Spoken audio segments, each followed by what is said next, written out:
فاتقوا اللہ لعلکم تشکرون۔ صدق اللہ العظیم۔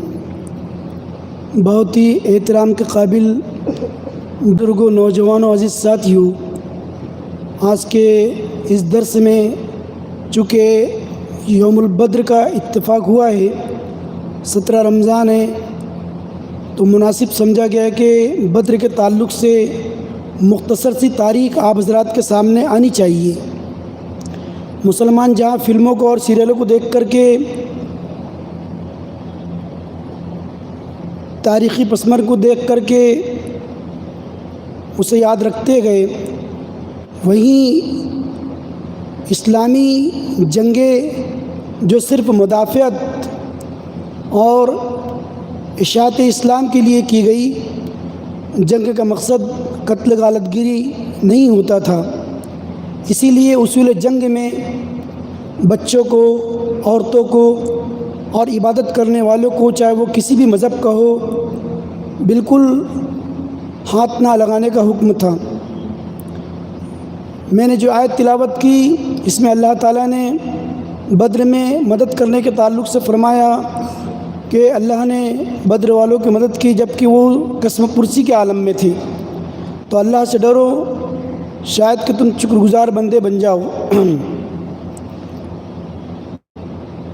سب سے پہلے یہ معلوم ہونا چاہیے کہ بدر کیا چیز ہے۔ مدینے سے کوئی 80 کلومیٹر دور ایک مقام ہے جہاں ایک کنواں ہے، کنویں کا نام بھی بدر ہے، اور جس شخص نے کنواں کھودا تھا اس کا نام بھی بدر بن عامر تھا۔ وہیں ایک چھوٹی سی بستی ہے جو آج بھی ہے۔ مدینے سے جب بدر کے لیے جاؤ تو آج بھی جو حضرات عمرے اور حج کے لیے جاتے گئے اور سفر زیارت میں بدر کے مقام پر پہنچتے گئے تو راستے میں کئی صحابہ اکرام کے مقامات اور تاریخی چیز ملتی گئے جسے بس والے نظر انداز نہیں کرتے، بڑے دلجمی سے، بڑے شوق اور ذوق سے وہ اس کو دکھاتے، بتلاتے۔ قبیلہ غفار بھی اس میں شامل ہے۔ قبیلہ غفار کی پوری بستی، ان کے مکانات، بغیر چھت کے مکانات بھی آج تک محفوظ ہے۔ نبی کریم صلی اللہ علیہ وسلم مدینے میں بہت ہی اہتمام کے ساتھ دین کی تبلیغ و ارشاد کر رہے تھے۔ یہ چیز مکہ کے کفار و مشرکین کو بہت کھٹک رہی تھی، اور کیوں نہ کھٹکتی کہ وہ ایک پل بھی نہیں چاہتے تھے کہ اسلام پھیلے۔ انہوں نے یہ طے کیا کہ ہم منافقین اور یہود و نصارہ سے مل کر کے مدینے پر حملہ کرتے گئے۔ نبی کریم صلی اللہ علیہ وسلم کو چھٹ پٹ حملے کی خبر ملتے رہتی تھی، اس لیے نبی کریم صلی اللہ علیہ وسلم صحابہ کرام کے ذریعے ملک شام کی تجارت جو ہوتی تھی اس تجارت کو ناکہ بندی کر کے بند کرا دیے۔ بس یہی سبب بنی غزوہ بدر کے انجام پانے کی۔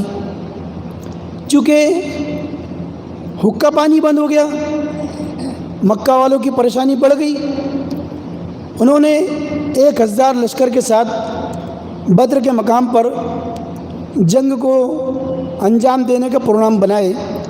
نبی کریم صلی اللہ علیہ وسلم بھی صحابہ کرام کو تیار کیے، اور 313 نہتے صحابہ، نہ ان کے پاس مکمل طریقے سے اوزار، نہ ان کے پاس مکمل طریقے سے سواری، نہ ان کے پاس زرہ بخت، کچھ نہیں، ایسے بے سر و سامانی قسم پرسی کے حالت میں نبی کریم صلی اللہ علیہ وسلم 12 رمضان کو مدینے سے کوچ کر کے نکلے۔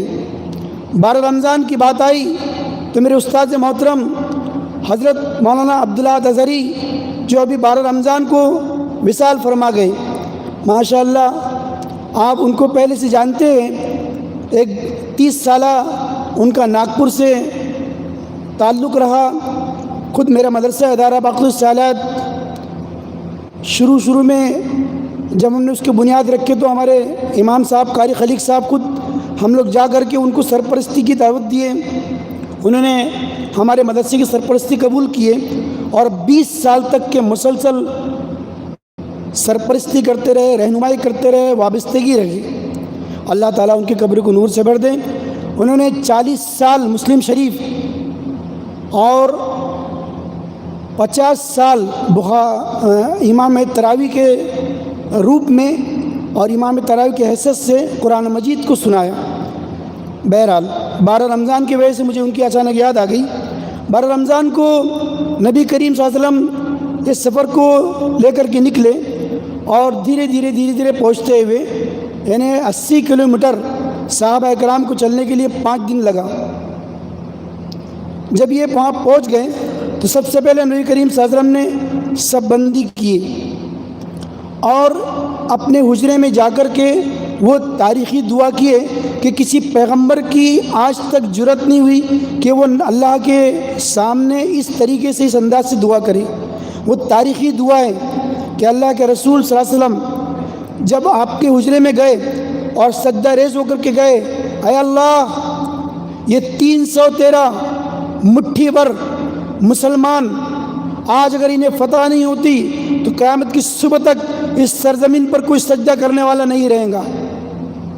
اس کے بعد آپ نکلے حجرہ مبارک سے اور ہاتھ میں ایک لکڑی تھی، آپ نے گول دائرہ پاڑے اور کہا یا ربیہ مرے گا، یہاں ربیہ کو قتل کیا جائے گا، ادھر گول دائرہ پاڑے یہاں شیبہ کو قتل کیا جائے گا۔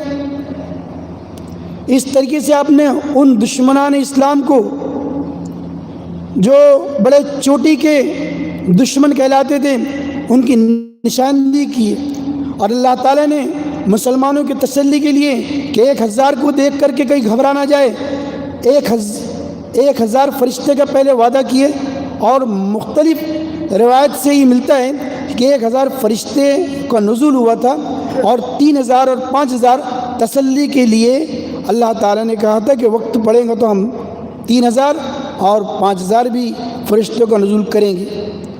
بہرحال اس میں اختلاف ہے، لیکن 1000 کے تعلق سے یہ ہے کہ 1000 فرشتے نے آ کر کے اس میں بھرپور تعاون کیے۔ صحابہ اکرام تلوار اٹھاتے تھے اور ادھر بغیر چلائی گردن کٹ کے گر جاتی تھی۔ یہ منظر کو قرآن مجید نے کئی جگہ بدر کے منظر کو 2 جگہ پیش کیا اور اس منظر کو وما رمیت اذ رمیت ولکن اللہ رما، کہ جب تم نے مارا تم نے نہیں مارا مگر اللہ نے مارا۔ اللہ تعالیٰ نے اس کے اندر توحید بیان کیا۔ صحابہ اکرام پھولنے لگ گئے تھے، ہم نے کچھ کرے، فوراً جبرائیل امین آئے، آپ نے کچھ نہیں کیے، سب اللہ نے کیا۔ وما رمیت اذ رمیت ولکن اللہ رما۔ تو یہ جنگ جب شروع ہوئی تو جنگ کے اندر ایک عجیب و غریب پس منظر یہ آ گیا کہ مسلمانوں سے پہلے کفار مشرکین اس جگہ پر جا کے اپنا ٹپا جما لیے تھے اور اچھی جگہ کو چن لیے تھے، جو مٹی کی جگہ تھی، بہترین جگہ تھی، جنگ لڑنے کے سامان بھی اچھے طریقے سے گڑ سکتے تھے، جانور بھی اچھے طریقے سے پل سکتے تھے، رہ سکتے تھے۔ صحابہ کرام جب 5 دن کے بعد پہنچے تو دیکھتے کہ ان کو ریتیلی زمین اور پہاڑوں کا علاقہ ملا ہے، بڑی دقت کی بات تھی۔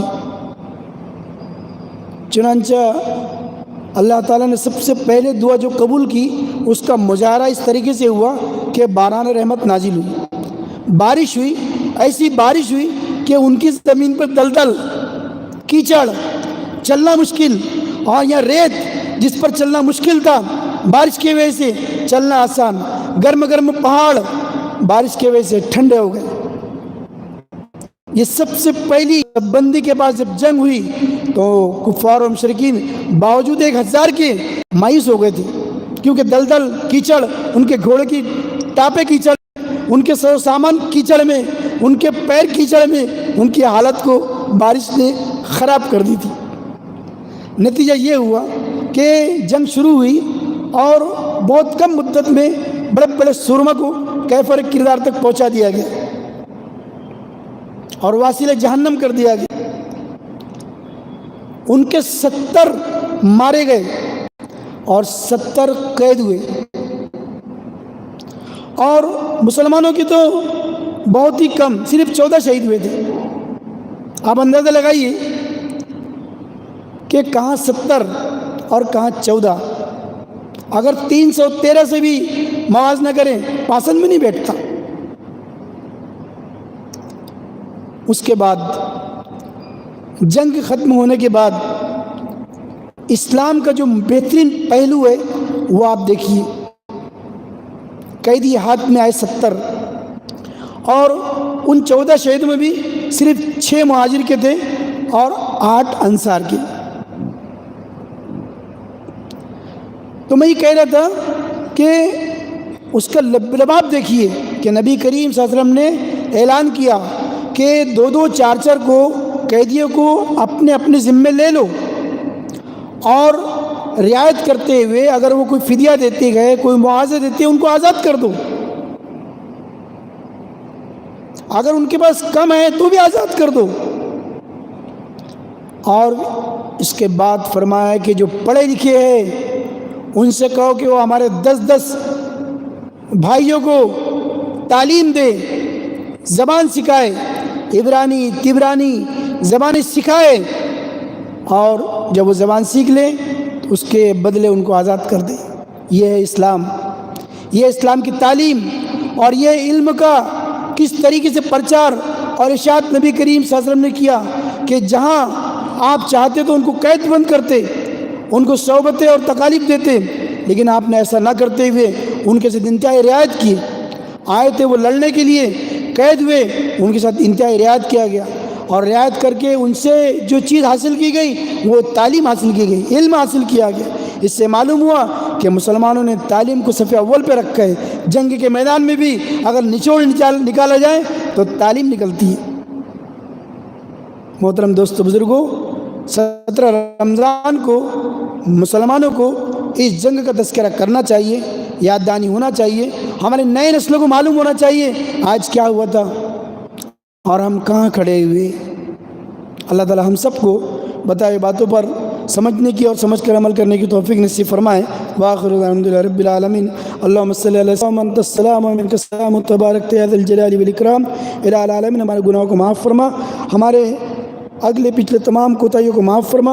الہ العالمین، میرے استاد محترم مولانا عبدالعزیز صاحب کو جو ابھی جن کے وصال ہو گئے، الہ العالمین ان کے قبر کو نور سے بھر دے، ان کی مغفرت فرما، ان کے پسماندگان کو صبر جمیل نصیب فرما۔ سبحان ربک رب العزت عما یصفون، السلام علی المرسلین، والحمد للہ رب العالمین۔